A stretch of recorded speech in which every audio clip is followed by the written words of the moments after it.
auxílio e restaurai todas as coisas em Cristo.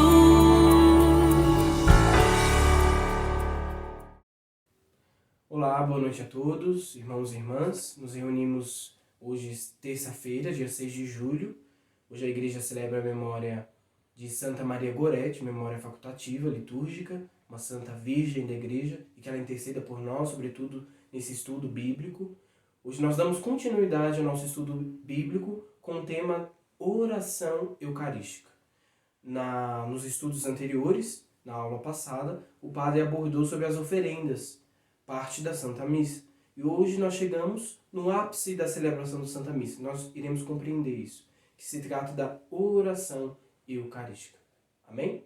Então, vamos dar início ao nosso estudo bíblico hoje com a oração. Em nome do Pai, do Filho e do Espírito Santo. Amém. Ave Maria, cheia de graça, o Senhor é convosco. Bendita sois vós entre as mulheres, bendito é o fruto do vosso ventre, Jesus. Santa Maria, Mãe de Deus, rogai por nós, pecadores, agora e na hora de nossa morte. Amém. Santo anjo do Senhor, meu zeloso guardador, já que a ti me confiou, a piedade divina sempre me rege, me guarde, me governe, me ilumine. Amém. Nossa Senhora do Rosário de Fátima, rogai por nós. São Pio X, rogai por nós e ajudai-nos a restaurar todas as coisas em Cristo. Santa Maria Gorete, rogai por nós. Em nome do Pai, do Filho, do Espírito Santo. Amém. Para nós compreendermos a importância do curso, dos estudos que nós teremos hoje, eu vou ler um trecho do Catecismo da Igreja Católica, que ele fala da oração eucarística. E olha só o que ele diz sobre a oração eucarística, para nós darmos início nesse estudo. Ele diz, abre aspas, com a oração eucarística, a oração de ação de graças e de consagração, chegamos ao coração, olha que importante, chegamos ao coração, ao ápice da celebração, fecha aspas, número 1352 do Catecismo da Igreja Católica. Olha que interessante, amados irmãos e irmãs, nós estamos no ápice, nós estamos hoje estudando o ápice da celebração eucarística, nós estamos no coração de toda a celebração. E quem diz isso para nós é o Catecismo da Igreja Católica. Muito bem, então nós estamos tratando o momento mais importante da Santa Missa, que é a oração eucarística. Quando nós falamos oração, nós compreendemos então um texto sobre algo sagrado. Então, de fato, se nós pegarmos o missal, o que é o missal? É aquele livro sagrado, este que eu seguro em minhas mãos, que o padre utiliza na Santa Missa. E compreende-se a um certo número grande de folhas o missal. Então, nós podemos observar que na página 567 até a página 875 tem todas as orações eucarísticas.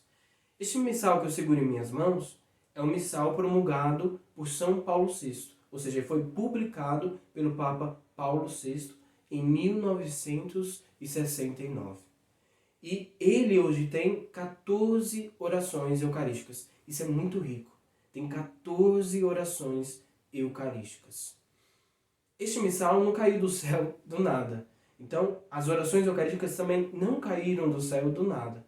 Então, para nós compreendermos, esses textos sagrados que os padres, que os bispos, que o Santo Padre utiliza na hora da Santa Missa, eles foram constituídos nos primeiros séculos da Igreja. Então, precisamente no primeiro século, ali, os primeiros padres da Igreja Católica, eles constituíram diversos textos sagrados, que são as orações eucarísticas. Então, essas orações eucarísticas são milenares. Essas orações eucarísticas atravessaram os séculos e até hoje perduram durante a Santa Missa. Isso é riquíssimo. Então, a fé que nós professamos, que nós rezamos junto com os padres durante a Santa Missa, é a mesma fé dos primeiros padres, dos primeiros cristãos. Olha que riqueza. Eu queria alertar que nós temos 2 missais no rito latino-romano da Igreja. Nós temos o missal de São Pio V, que é o missal tridentino, que foi promulgado, publicado por Pio V, São Pio V, santo da igreja, em 1570. E olha que interessante, esse missal foi publicado em resposta à reforma protestante de Lutero. Então, o São Pio V promulgou um missal, ele criou um missal. E esse missal é todo em latim. E a missa é até hoje toda em latim. Isso foi em 1570. Atravessando os séculos, a Igreja, através de São Paulo VI, em 1969, achou-se necessário traduzir o missal. Então, hoje nós temos o missal ordinário da Santa Missa no rito latino-romano, que é o missal de São Paulo VI, de 1969 até hoje. É o missal o qual nós estamos habituados, a Santa Missa a qual nós estamos habituados a participar. Que é a missa em português, em cada país no seu idioma. A diferença entre os dois missais é o idioma? Sim, é o idioma. Então, e algumas orações, muito poucas. Mas é a mesma Santa Missa. Então, isso é muito importante nós entendermos. No missal tridentino, nós só temos uma oração eucarística. Já no missal ao qual nós estamos habituados, a Santa Missa a qual nós estamos habituados a participar, tem 14 orações eucarísticas. Esses textos foram criados pelos primeiros padres da Igreja nos primeiros séculos. E eles têm como base os textos judaicos, ou seja, que se remetem ao Antigo Testamento. Ou seja, o advento da vinda do Cristo Salvador, Deus encarnado, o Verbo, ou seja, Deus feito homem em nosso meio. E esses textos judaicos foram atualizados pelos padres da Igreja, porque eles precisam ser cristológicos, ou seja, Cristo precisa estar no centro de todos esses textos. Quando nós falamos de Santa Missa, nós estamos falando do santo sacrifício eucarístico. E nós não estamos nos remetendo a uma lembrança, mas uma atualização. Ou seja, quando nós participamos da Santa Missa, nós estamos participando daquele momento do Calvário, onde Nosso Senhor estava na cruz, diante da Virgem Maria e de São João. Então, nós estamos participando, nós já estamos falando também da Santa Missa. Quando nós dizemos que nós participamos da Santa Missa, nós estamos diante do próprio Cristo, pendente na cruz. E esses dois ritos, seja o ordinário, seja o extraordinário, expressam a mesma forma. Muito bem. Sabendo que nós estamos estudando sobre o momento ápice, ou seja, sobre o coração de toda a celebração da Santa Missa, nós precisamos compreender que esses textos não brotaram do nada. Então, como eu já disse, eles têm como base, os textos judaicos, que foram atualizados pelos padres da Igreja e são agora textos cristológicos. Cristo é o nosso Salvador, Ele é o centro. Muito bem. Hoje, para nós entendermos a estrutura um pouco do missal, nós precisamos abordar alguns conceitos. E o que é um conceito? É a compreensão nossa sobre uma ideia. Então, eu vou apresentar aqui 7 conceitos teológicos que estão nas orações eucarísticas. Pensemos numa estrutura. Para nós construirmos uma casa, nós precisamos de uma base, nós precisamos de colunas, nós precisamos de pedra, nós precisamos de cimento, nós precisamos de revestimento, nós precisamos de uma cobertura. E a mesma coisa acontece no missal romano. E sobretudo na oração eucarística, nós temos uma estrutura. Então, essa estrutura ela está completa de conceitos teológicos. O primeiro deles é o prefácio. Depois é o santo, o sanctus. Depois a epiclese, depois o relato, depois a anamnese, depois as intercessões e depois a comunhão, o momento que nós comungamos o corpo de Cristo. Bom, eu vou traduzir tudo isso para cada um de vocês. No missal romano, se nós pegarmos, por exemplo, a oração eucarística 1, nós iremos ver que antes da oração eucarística, isso é, antes da oração eucarística e depois das oferendas, nós temos o prefácio. E o que é o prefácio? Não sei se você se lembra. O padre diz, O Senhor esteja convosco, Ele está no meio de nós. Ele diz, corações ao alto, nosso coração está em Deus. Aí nós respondemos, demos graças ao Senhor nosso Deus, diz o padre. Aí nós respondemos, é nosso dever e a nossa salvação. O prefácio, ele é nada mais e nada menos do que uma ação de graças pelos dons, que Deus nos concedeu. Também o prefácio, ele é uma introdução para o momento que nós estamos chegando, que é o momento em que Cristo já estará em nosso meio. Olha só que interessante. Então, o primeiro conceito teológico é o prefácio. Olha que interessante. No final do prefácio, nós temos o segundo conceito teológico, que é o sanctus, que é o santo. Quando a igreja toda diz santo, santo, santo. E esse momento é sublime. Esse hino que nós cantamos ou rezamos, santo, santo, santo, Senhor Deus do universo, ele é muito importante. Porque nós estamos reunidos como igreja terrena, com a igreja celeste, os anjos e os santos. Então, o Santo Santo, ele é um hino importantíssimo da igreja, onde nós estamos reunidos, não só aqui na terra, mas com a igreja celestial. E nós dizemos que nosso Deus é 3 vezes santo. Então, primeiro conceito é o prefácio. Nós damos graças a Deus através do nosso sacerdote pelos dons que ele nos concedeu. Depois nós cantamos ou nós rezamos o hino do Sanctus, do Santo, onde nós dizemos que Deus é 3 vezes santo. Depois nós temos o momento mais sublime. E aqui eu queria chamar a atenção para vocês, porque nós precisamos lembrar que os nossos sacerdotes são in persona Christi, ou seja, são a pessoa do próprio Cristo Jesus. Quando o padre recebe na ordenação a unção das mãos com o óleo santo do crisma, quando o bispo, sucessor dos apóstolos, unge suas mãos, o padre ali ele tem as mãos do próprio Cristo para absorver pecados e para consagrar o corpo e o sangue de Cristo. E agora nós chegamos no terceiro conceito teológico, que é a epiclésia. O que é a epiclésia? É a comunidade de Deus, o povo de Deus reunidos com um sacerdote, que é o sacerdote que oferece o sacrifício. E esse sacerdote que oferece o sacrifício invoca o Espírito Santo de Deus. E a igreja está unida com o sacerdote. E aí o padre pede com suas mãos que o Espírito Santo de Deus possa descer sobre o quê? Sobre 2 elementos importantes, que é o pão, matéria, depois o vinho. O pão que se tornará o corpo de Cristo e o vinho que se tornará o sangue de Cristo. 2 matérias. Veja, a comunidade reunida com o padre, então, pede a Deus que mande o seu Espírito Santo sobre essas oblatas, sobre essas oferendas. Agora nós entramos num texto muito importante, que é o texto do relatio, que é o relato, onde o padre deve dizer durante a Santa Missa as mesmas palavras de Cristo Jesus. Ou seja, as primeiras palavras que Cristo disse na instituição da Eucaristia, na Santa Ceia, essas mesmas palavras devem ser ditas pelo sacerdote.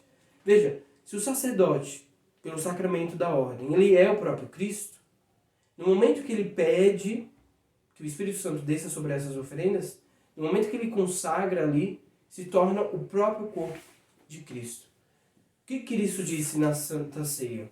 Ele disse, né? Ele tomou o pão e deu graças, e partiu e deu aos seus discípulos dizendo, olha o que Jesus disse, tomai todos e comei, isto é meu corpo que será entregue por vós. Quando o sacerdote diz isso, ele está levantando e erguendo ali o próprio corpo de Cristo Jesus.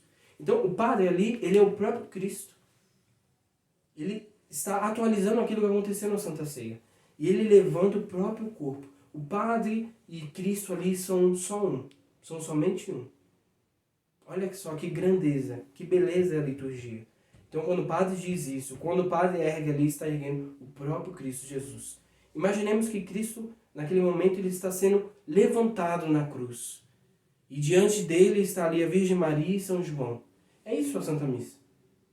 Aqui é o momento ápice, a consagração. Depois nós temos ainda o texto da consagração do vinho, ou seja, do sangue de Nosso Senhor, onde o padre diz, tomai todos e bebei, este é o cálice do meu sangue. Olha só que interessante, o padre diz, o meu sangue. Porque o padre é o próprio Cristo Jesus, então ele tem o direito de falar, ali é o meu sangue. Então ali só é uma coisa, o padre e o vinho, o sangue de Cristo no cálice é uma coisa só. Por isso, como dizia já São João Maria Vianney, quando avistamos um sacerdote, quando nós avistamos um político, quem nós devemos cumprimentar? Primeiro o sacerdote. Quando nós avistamos um anjo, um sacerdote, quem nós devemos cumprimentar? Um sacerdote. Porque o próprio Padre é Cristo Jesus e ele pode nos dar o corpo e o sangue de Cristo Jesus. Olha que interessante, olha que riqueza é a liturgia. E aí surge então o quinto elemento, que é o conceito teológico, que é a anamnese. E aqui eu queria chamar a atenção de vocês para nós tomarmos muito cuidado, porque aqui nós lembramos que é uma anamnese. O que é a anamnese? É a lembrança de algo, é a remanescência, é a recordação de algo. Mas veja, quando nós estamos na anamnese, durante a oração eucarística ali, nós devemos tomar muito cuidado. Porque essa anamnese não é a lembrança de algo passado, porque a missa não é um museu. Essa anamnese é a atualização, ou seja, é aquele momento presente na cruz, está acontecendo dentro da Santa Missa. Então não é uma recordação, a missa não é um museu, mas é uma atualização. Então a igreja faz memória da morte, da ressurreição de Cristo e da sua vinda gloriosa. E aqui ela apresenta a oferenda de Jesus Cristo em reconciliação com Deus, que é nosso Pai. Olha só que riqueza. Então aqui nós lembramos a anamnese, que é a atualização do Calvário. Depois, olha só que interessante, nós temos as intercessões. Não sei se vocês se lembram, mas o padre pede, ele reza ali naquele momento pelo Papa, pelo Bispo, pelos fiéis vivos, pelos fiéis mortos. Ele pede a intercessão da Virgem Maria, dos apóstolos, dos santos. Então ali é o momento das intercessões. Então nós temos outro conceito teológico aqui. Nós temos as intercessões. Então toda igreja, durante a oração eucarística, está em comunhão com a igreja no céu. E ela reza pelos vivos, pelos falecidos, em comunhão com os pastores, que é o Papa, o Santo Padre, sucessor do apóstolo Pedro. Depois com os padres, com os diáconos. Então, a igreja faz as suas intercessões. Interessante que nesse momento também o padre pode rezar, né, ali pelo fiel falecido recentemente.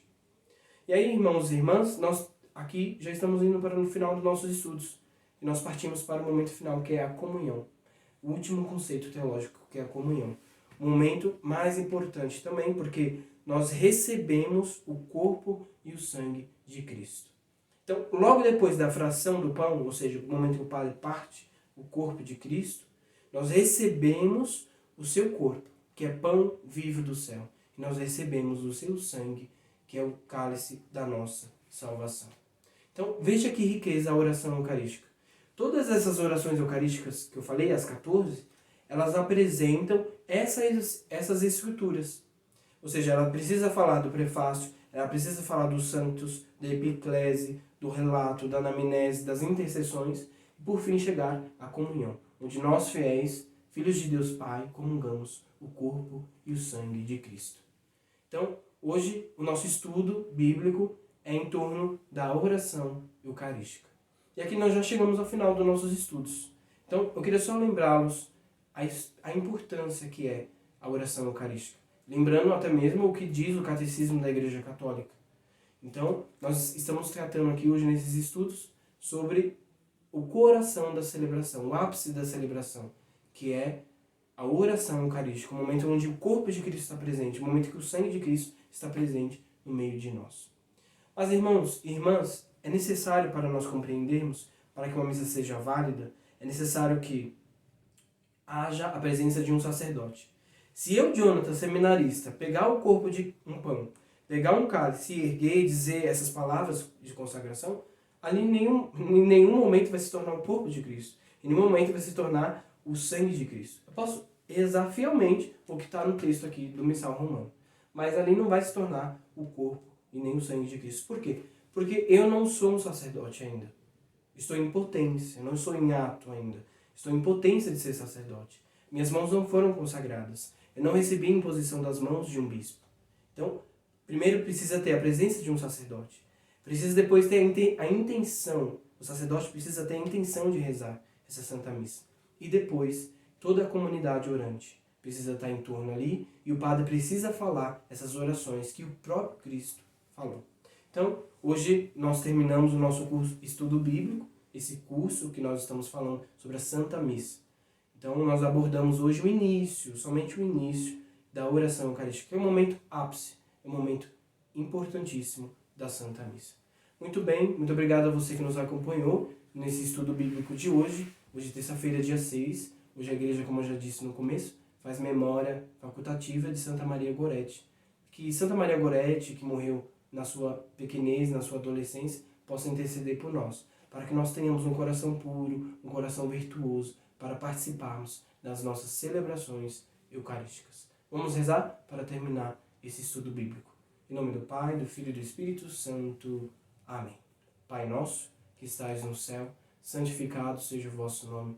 Venha a nós o vosso reino. Seja feita a vossa vontade, assim na terra como no céu. O pão nosso de cada dia nos dai hoje. Perdoai-nos as nossas ofensas, assim como nós perdoamos a quem nos tem ofendido.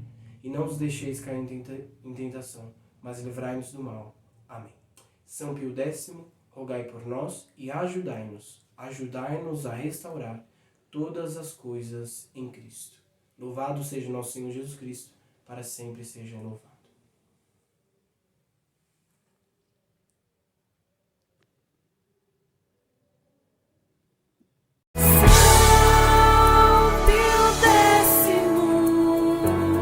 Venha agora em nosso auxílio. Em nosso auxílio.